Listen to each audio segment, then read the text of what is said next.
The top 3 foods for weight loss.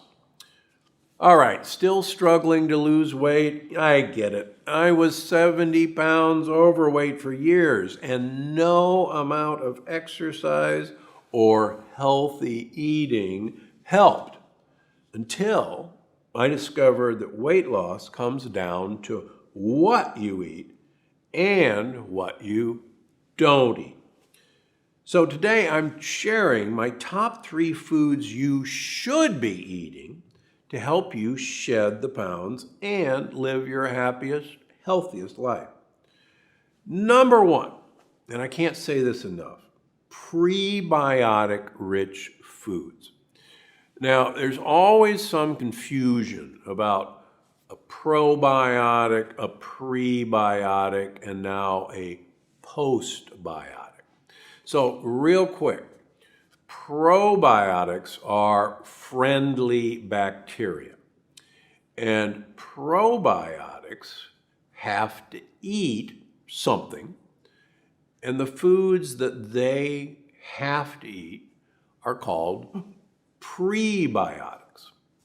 Now, prebiotics, most of us associate with fiber, but a lot of prebiotics really aren't fibers. For instance, in my new book, Unlocking the Keto Code, I introduced you to the fact that polyphenols, which are plant compounds that give plants their color, are actually prebiotics for the bacteria in our gut.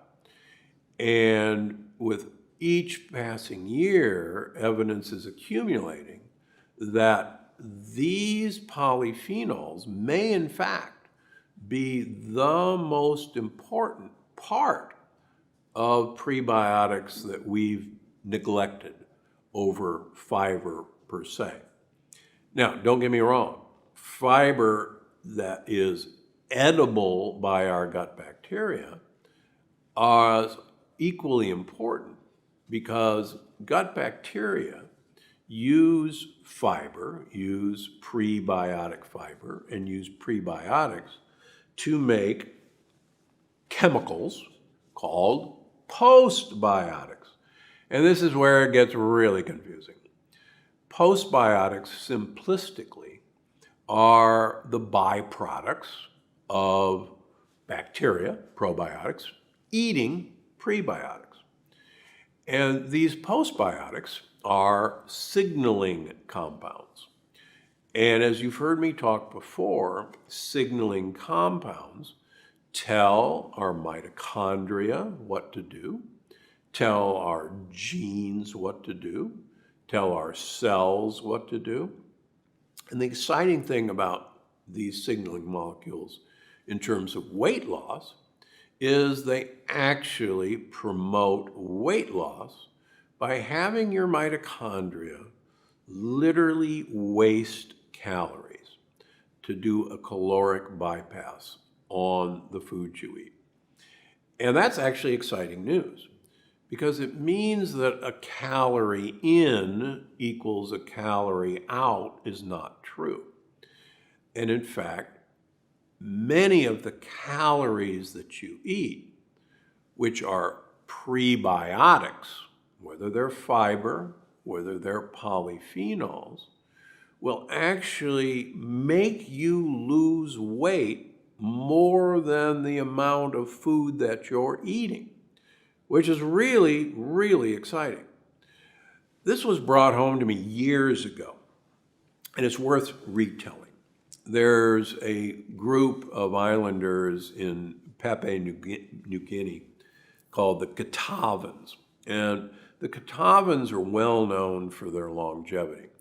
And they're well known for never having heart disease or cancer, despite the fact that they smoke like fiends. And the Catawans eat actually a very high fiber diet. About 60% of the foods they eat are fibrous tubers and coconut meat and fruits and vegetables. And they're very skinny. And for years, they were the real Achilles heel of the ketogenic diet, the low carbohydrate diet. Because here were these skinny people who were eating a lot of carbohydrates. And I was one of the people who used to poo-poo the Catawbans as, well, they're skinny because they don't eat very much. You know, they're starving to death on that island. Well, it wasn't until the work of Dr. Stefan Lindeberg, who spent his life studying the Catawbans, we learned, in fact, the Catawbans eat a lot of food. And the Catawbans don't exercise like fiends. And it wasn't until we realized that it was the types of foods that they were eating that was promoting mitochondrial uncoupling and weight loss that it all came together. So even though they ate a lot of food, the food that they were eating were feeding their gut bacteria. Their gut bacteria were eating a lot of the calories that they were eating and keeping it for themselves. And then they were making more compounds that additionally help people lose weight. So, long story short, the more fiber-rich foods you get in your diet, the more polyphenols you get in your diet by eating brightly dark-colored vegetables, by using spices. Spices are dense in polyphenols. And so anytime you can add fiber and polyphenols, you're going to have a weight loss benefit. You can use spices in everything. One of the easy ways to get these compounds into your diet is to make a smoothie. It's really easy to get fiber tasty in smoothies. Now, there are a lot of fiber supplements out there, but beware, a number of fiber supplements, like Metamucil, for instance, are loaded with sugar, or if they're low calorie or no sugar added, they use sucralose, which is Splenda, or any of the other artificial sweeteners, which, believe it or not, kill off your friendly bacteria. So please be careful about fiber supplements. It's much easier to add fiber to your diet. One of the easiest fibers to add to your diet is inulin. And inulin is present as a powder. It has a slightly sweet taste. You can put it in your smoothies. You can add it to your vegetables. There are inulin-rich vegetables. Asparagus, Jerusalem artichokes, sometimes called sunchokes. The chicory family, like radicchio, like Belgian endive, like frisee, rich in inulin. So the more of these sorts of vegetables you get in your diet, the easier it is to do this. Second best food to add to your diet is avocados. I can't say this enough. Do not be afraid of fat. Contrary to popular belief, eating an avocado a day does not make you fat. In fact, avocados do exactly the opposite. I have an entire video entitled, "Does This Food Make You Fat?" about avocados here on YouTube. Avocados actually help you burn calories. Avocados help you absorb the nutrients in food. In fact, there's a very famous study of having people eat salads with and without an avocado. And it was found that the addition of the avocado made people absorb the nutrients, the vitamins and minerals in that salad much better than if the avocado wasn't there in the first place. Avocados have great monounsaturated fat. It's called oleic acid. It's the same fat in olive oil. And avocados are rich in prebiotic fiber. And so these compounds actually help you lose weight.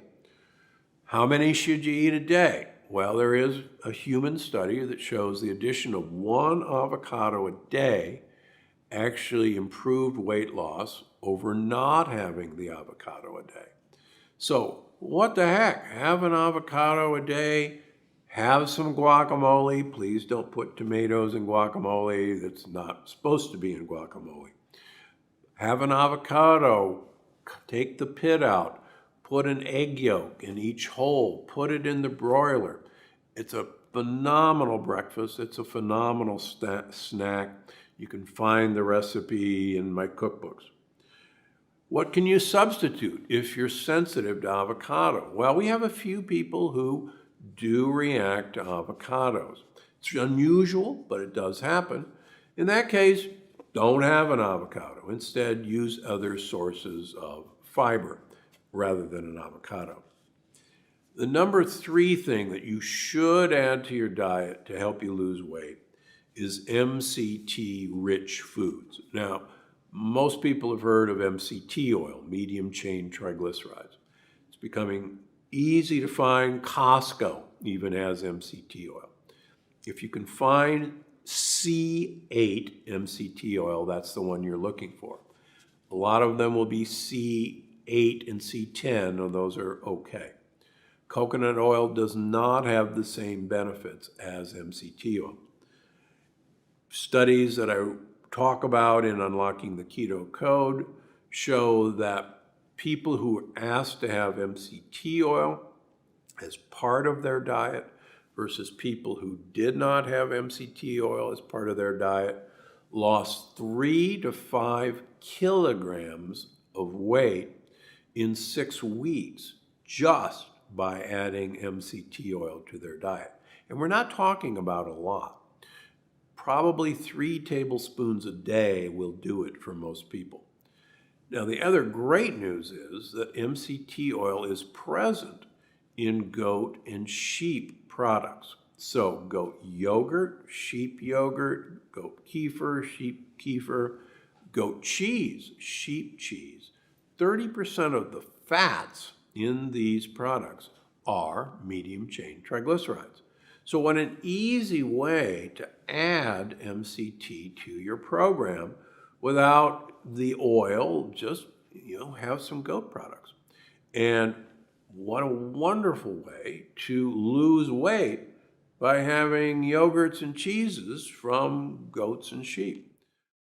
This next one is sure to surprise you. If you eat the right kinds of fat, and if you eat them during the right times, and you don't eat fats with refined carbohydrates, fats can actually help you lose weight.